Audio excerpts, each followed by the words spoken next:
Welcome to Hydrology Hub. In rainfall runoff modeling, runoff volume is controlled by losses, but runoff timing is controlled by critical parameter that is lag time. In today's lecture, we will understand what lag time is in HEC-HMS, how it is computed using SCS curve number, how time of concentration is estimated, and how lag time is derived from the time of concentration. So first of all, what is lag time? Lag time is defined as the time difference between the centroid of effective rainfall and the peak of the direct runoff hydrograph. In HEC-HMS, lag time is a key parameter for SCS unit hydrograph. It directly controls peak discharge and hydrograph shape. So first of all, we have to compute the SCS curve number. Now, in the previous lecture, I have already talked how to get the SCS curve number for the basin.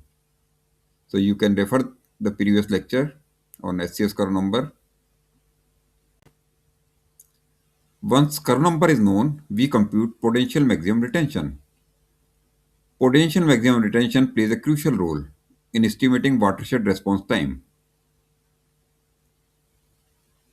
Estimation of so in HEC-HMS, here you can see that once we select a sub-basin, so in this case, we have selected the transform method as SCS hydrograph method. So there are a number of methods are there. We have selected SCS hydrograph method. Okay. In SCS hydrograph method, once you'll go to the transform, okay. So here it will ask the lag time. Okay. So you have to provide the lag time.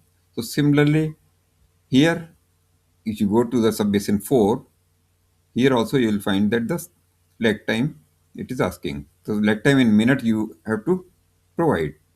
Okay.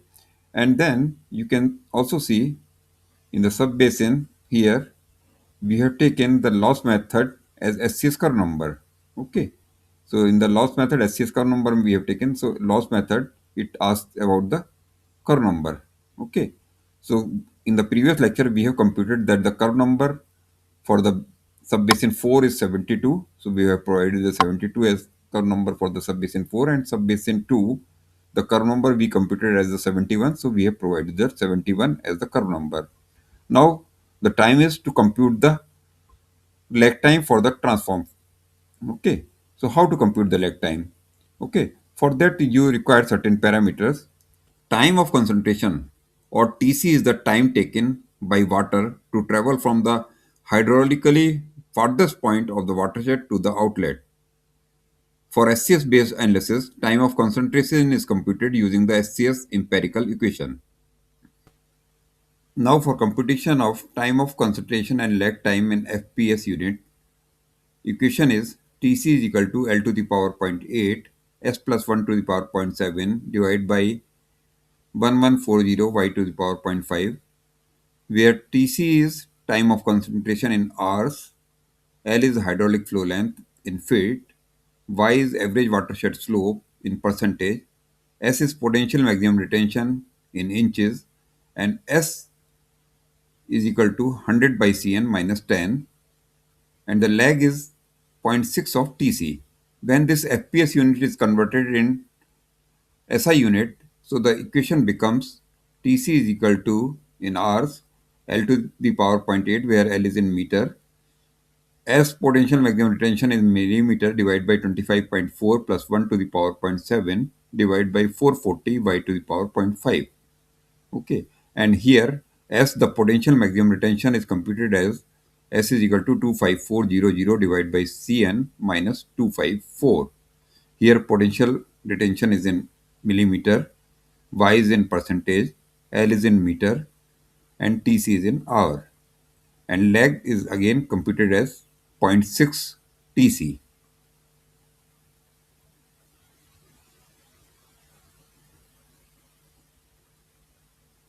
Now for the computation of the time of concentration and lag time, we require the hydraulic flow length and the average watershed slope, and the curve number. Using the curve number we can compute the potential maximum retention S. Okay, so these three things are required for this computation, for computing the time of concentration from this equation. Okay, so this hydraulic flow length and average watershed slope you can find from the HEC-HMS. I'll show you how you can get these values. Here you can see in HEC-HMS, go to the parameters.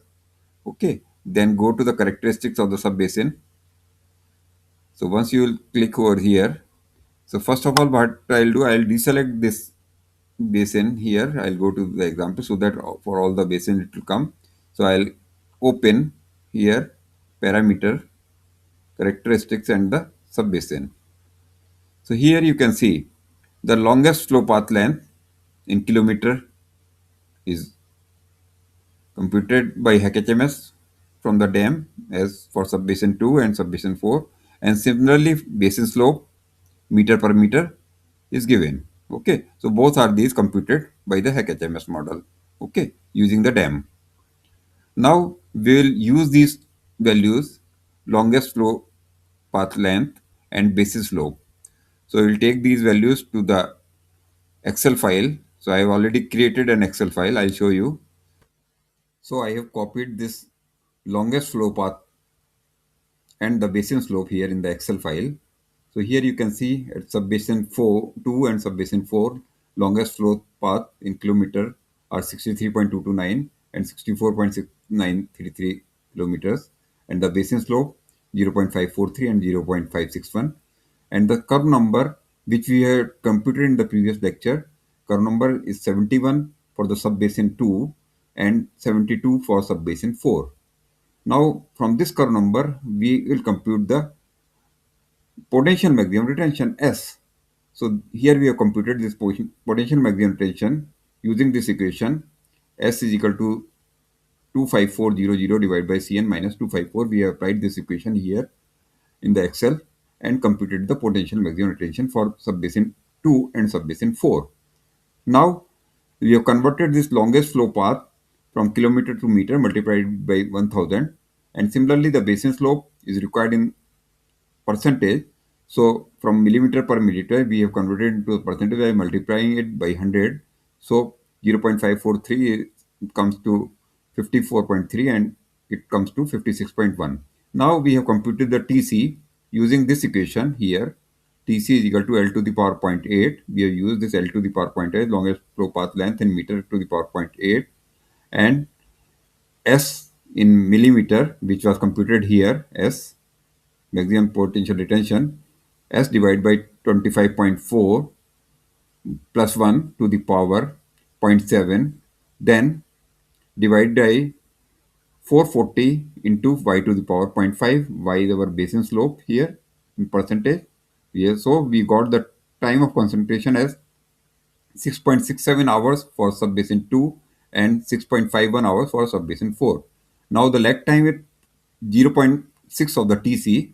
So we have computed 0.6 of the 6.67, we got the 4.0, and 0.6 into 6.651, we got 3.90. Now for HEC-HMS, we required this lag time in minute. So we will multiply it by 40 by 60. So 4 into 60 to 40 and 3.9 into 60 to 34 minutes. So these 240 and 234 minutes we will just put in the HEC-HMS.